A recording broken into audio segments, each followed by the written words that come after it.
دیکھیں، پاکستان کی تاریخ میں ایک ایسا آرگومنٹ دیا جاتا ہے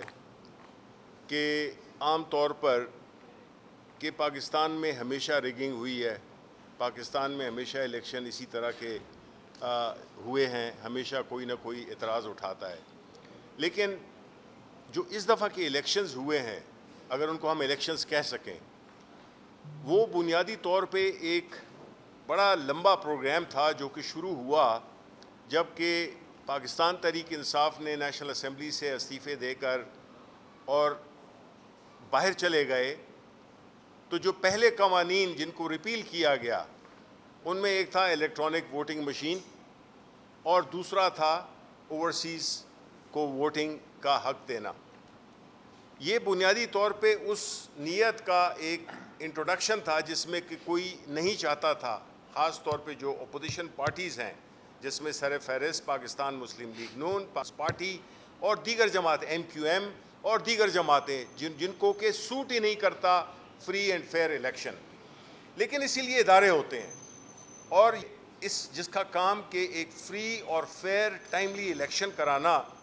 وہ ہے الیکشن کمیشن آف پاکستان۔ ان کا اور کوئی کام نہیں ہے، ان کا صرف کام ہے ہر 5 سال بعد یا اس دوران میں جو بھی الیکشنز آتے ہیں اس کو کنڈکٹ کرائے۔ بجائے اس کے جو شروع ہوا کہ پہلی جو آئین کی دھجیاں اڑائی گئیں وہ تب تھا جب پاکستان تحریک انصاف نے پنجاب میں اور خیبر پختونخوا میں اپنی حکومت آئین کے مطابق توڑی، اور جس کے بعد 90 دن میں الیکشنز ہونے تھے، وہ وائلیٹ ہوا۔ اس کے بعد جب جو اس وقت کی جو ایک کٹپتلی حکومت جو کہ بیٹھی ہوئی تھی پی ڈی ایم 1، اس کے بعد جو ٹینیور ہوتا ہے کیئر ٹیکر کا، اس کے بعد 90 ڈیز میں الیکشن ہونے تھے، لیکن وہ 90 ڈیز کھینچ دیے گئے اور آپ نے دیکھا کہ ملک کی اکانومی کا اور ملک کی سیاسی عدم استحکام کا کیا بنا، ملک میں کتنی تباہی ہوئی۔ اور اس دوران میں صرف ایک ہی کام ہوا کہ پاکستان تحریک انصاف کی لیڈرشپ، پاکستان تحریک انصاف کے ورکرز کو تشدد کے ذریعے اور مار پیٹ کے ذریعے، ٹارچر کے ذریعے ان کو سائیڈ لائن کیا گیا، ان کو ڈرایا دھمکایا گیا۔ پھر اس سے بڑا مذاق جو ہوا کہ جب الیکشنز اناؤنس ہو گئے تو جس طریقے سے ہمارے کینڈیڈیٹ سے ڈاکیومنٹ کھینچے گئے، فری ایکسیس نہیں دیا گیا کہ لوگ کھڑے ہو سکیں الیکشنز کے لیے، وہ بھی ہو گیا۔ پھر جو انتخابی نشان جو چھینا گیا پاکستان تحریک انصاف سے، اس سے بڑا ظلم کوئی ہو نہیں سکتا کسی بھی سیاسی تاریخ میں، جس میں کہ آپ نے ایک پارٹی کے الیکشنز کو متنازع بنا کے، اور 3 دفعہ ہم نے الیکشنز کر چکے ہیں، 3 الیکشنز ہم کر چکے ہیں اس وقت سے ایگزیکٹلی، اور اس کے باوجود ہم سے ہمارا انتخابی نشان چھین لیا گیا۔ لیکن سلام ہے پاکستان کے عوام کو، جمہوری سوچ رکھنے والے عوام کو، جنہوں نے باوجود تمام اتنے مشکل کنفیوزنگ سمبلز جس میں کہ چمٹا تھا، انہوں نے ان کے کان کو کھینچا اور ان کو ہرا دیا، اور اسی طرح اگر کوئی جوتا تھا کسی کا تو اس نے جوتے نے ایسی لات ماری اپنے مخالف کو کہ وہ بھی جیت گیا۔ یعنی کہ سمبلز نے ہمارا کچھ نہیں بگاڑا، اور یہ کریڈٹ جاتا ہے پاکستان کے عوام کو اور اس عمران خان کو جس کی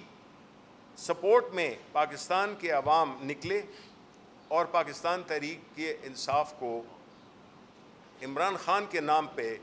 3 کروڑ سے اوپر ووٹ دیے۔